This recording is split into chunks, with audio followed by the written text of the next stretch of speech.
This is the Killer Innovations Podcast with Phil McKinney. Keep in mind that the information and opinions expressed in this podcast are Phil's, and Phil's alone, and they don't necessarily reflect those of his past, current, or future employers.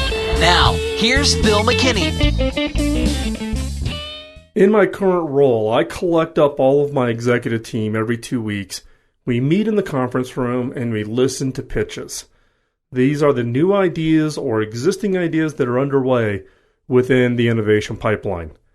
Now, I look forward to these meetings. It's my opportunity to really hear those new ideas that are coming up from within the team, but also to get a status against existing projects. Projects that have already received their funding and they're coming up on their gate reviews. Now, in this particular case, a couple of weeks ago, one of the project teams was coming in, not so much for a gate review, but they had learned some new information about their project and was needing to get approval for expanding the budget. Now, typically I'm fairly skeptical on these kinds of proposals. I want to wait until we get to some form of deliverables before I'm going to approve a new budget increase. But in this case, they came in, they presented their ideas, they presented what they'd learned, their current status, and their new idea, the new plan. Now, I started to get excited to the point where, as they were wrapping up their presentation, I looked right at the project lead and I said, what is it going to take to speed up your project? Do you need more money? Do you need more resources? What is it that's going to be required to speed up your idea, to get it into the market or get it done and available faster?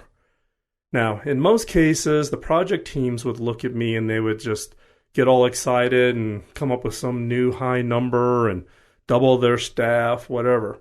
In this case, this project lead squared up, looked me right in the eye, and the only thing this person said was, rule number 4. I said, rule number 4, and then it flashed in my mind. I remembered that I had written a blog post in August of 2011 called The 7 Laws of Innovation. And what he was actually quoting was law number 4, which is the law of patience.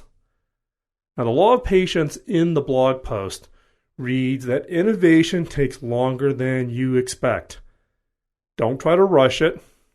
It's always going to happen longer than what you would ever expected. We tend to get overly excited about innovations. We want them faster. We want them now. They take longer than we expect. Now, here was a project lead in my organization squaring up with me and basically saying, be patient. It's not about the resources. There's a certain amount of activity that just has to happen in the case of the discovery.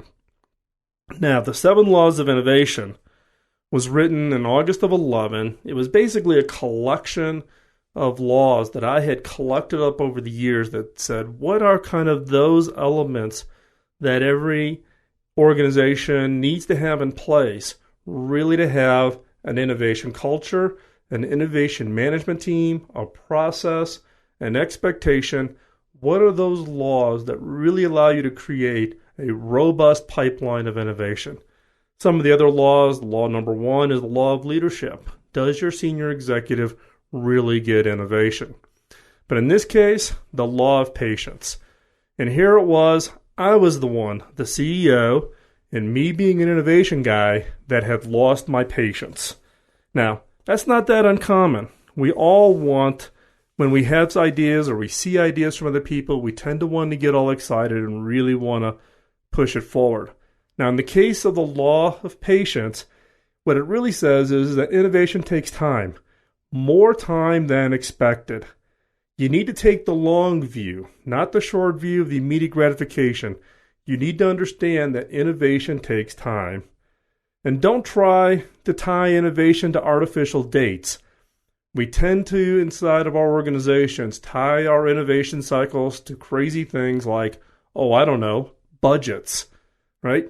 So we have to re-justify a budget every year. And how do you do that with innovation? It doesn't apply. How do you get a CFO to be patient, much less a CEO, such as myself, to be patient? Now, when I mean the word patience, what I'm not talking about is that you're just passive. You just sit back and wait for it to happen. Patience is not passive. It's active. It's not about sitting back and waiting.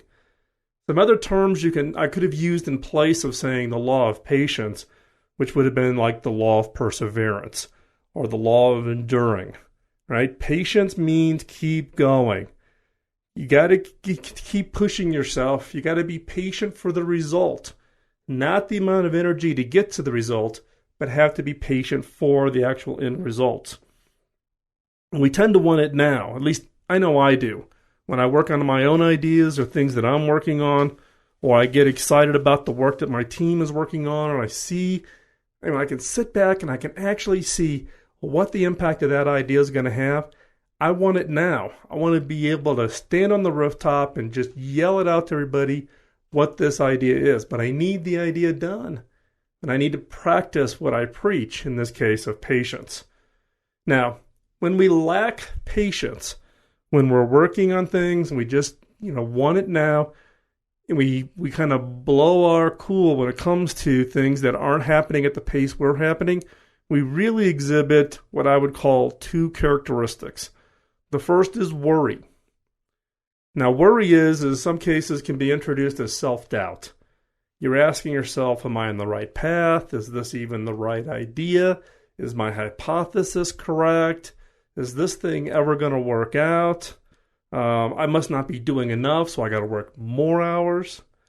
Someone else is going to get to this idea first. We worry.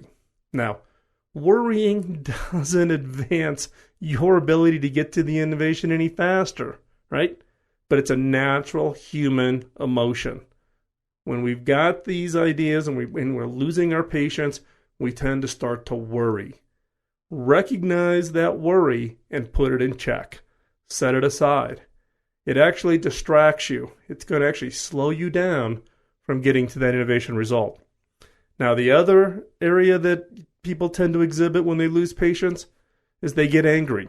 Now, this is what I exhibit when I lose patience, is I'll get angry. I'll get angry at myself, right? Did we do the wrong project plan? Why is this taking 2 months versus 2 weeks? What is it I don't know? What didn't I think of? In some cases, we get angry at others. They aren't trying hard enough. They aren't committed enough. They aren't working enough hours. But we exhibit this in the form of anger. Now, if your boss, or be honest with yourself, if you are the boss, and when bosses lose patience, they actually exhibit something else. And that is they tend to jump back into the project. They've got a project team who's working on a project, but soon as they start losing their patience, what do bosses do? They jump back into the project.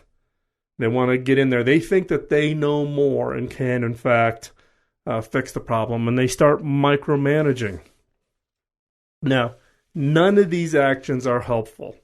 Whether you have that self-doubt and you're worrying, whether you exhibit in the form of anger, or worse, if you're the boss and you're jumping back into the project or you're micromanaging a project, that is not helpful. That is not following this law of patience. So just as looking with, we lose our patience with our spouses and our kids. Who hasn't, right? The kids are off doing something and they're not doing it fast enough. You're yelling at them like, hurry up, get the grass cut, or why is it taking you so long to sweep the steps? We lose our cool, right?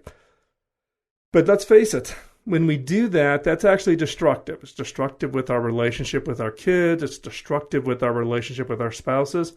Losing patience with ourselves or with our teams around innovation can also be destructive. Yes, it's hard to check these emotions, but we need to. It's not about the fact of who we are or it's our idea or whatever. We have to have patience in all things, whether it's with our spouse, with our kids, or in the innovation projects that we're working on. So what I've learned, what I've taught myself over the years, which was, the first thing is just take a deep breath.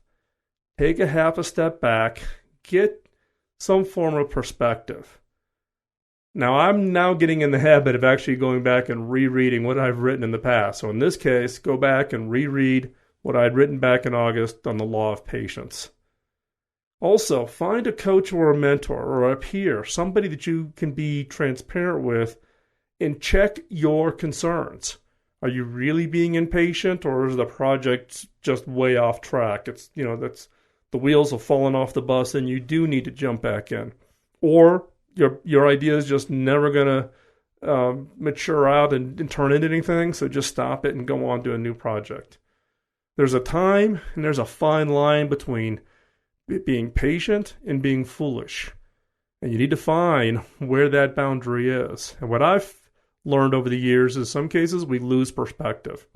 So find a coach or a mentor who you can kind of check these concerns with. Make sure that you haven't gone crazy. And then get that perspective. Go away for a holiday, go away for the weekend. Don't think about that project. Get some, thoughts on going on to something completely new, and then come back and look at the project or your idea with a fresh pair of eyes. Don't turn into that person that worries about every little thing on the project. So if it's your project, you're worrying about it. If you're the manager, you turn back into a micromanager. Do not turn into that person.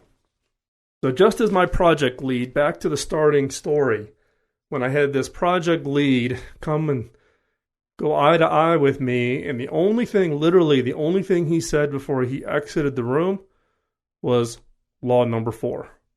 And it was after he left the room that my light bulb went off. And so here I am, supposed to be the innovation guy. Sometimes I even have to be reminded that innovation takes longer than you expect. You can't always have it when you want it, and you just need to get used to it. Thank you for listening to this week's podcast. I truly do appreciate you taking the time out of your busy schedule. Please leave comments or questions over at philmckinney.com. The podcast, we're trying to get back into a regular schedule. If there are topics or questions you would like to have answered in future podcasts, again, leave those as questions over at philmckinney.com within the blog post for this particular podcast. And with that, thank you for your time, and we'll talk to you real soon. Bye-bye.